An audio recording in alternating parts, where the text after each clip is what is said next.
In a remote village surrounded by dense forests and flowing rivers, a baby girl named Amara was born under the light of a full moon. Unlike any child the village had ever seen, she had shimmering silver hair, something unheard of in her community.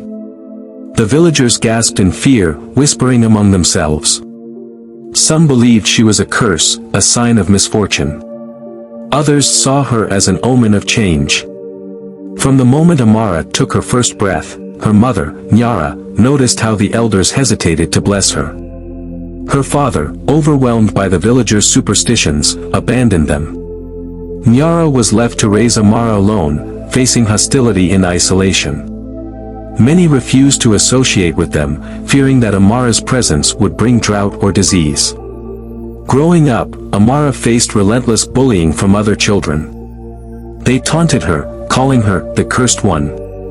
Her silver hair made her stand out in a way that brought fear instead of admiration.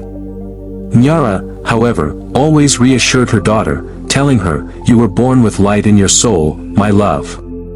One day, they will see." As Amara grew, she sought refuge in nature. She had a deep connection with the animals and plants around her. Strangely, the village always seemed to flourish despite their fears. The crops remained abundant, the rivers pure, and the land peaceful. One fateful day, an elderly wanderer arrived at the village. He was a wise seer known as Jabari, who had traveled across many lands. Upon seeing Amara, he knelt before her and wept. "She is not a curse," he declared. "She is a divine gift." The villagers were skeptical, but Jabari explained that in ancient times, children born with silver hair were believed to carry the wisdom of the ancestors. They were destined to bring prosperity and healing. He told them of an old legend, the story of a goddess who once walked the land, her hair silver like moonlight, blessing all who treated her with kindness.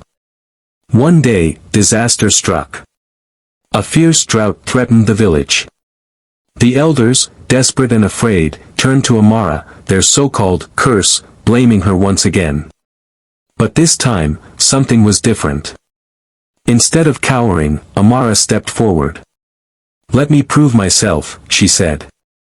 Guided by intuition, she led the villagers to an abandoned part of the forest.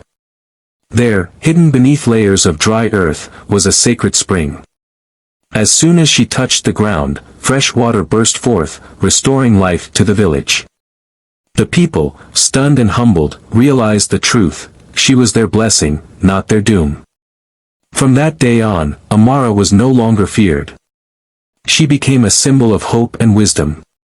The same people who once shunned her now sought her guidance.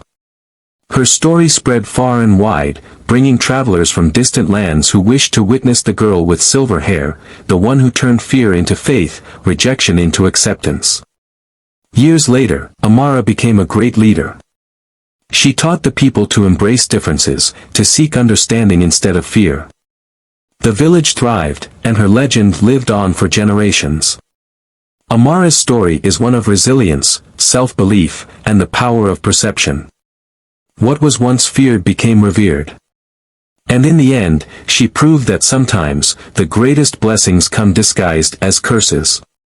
Her silver hair, once a source of shame, became the crown of a goddess. Don't forget to like, share, and subscribe for more inspirational and mysterious stories.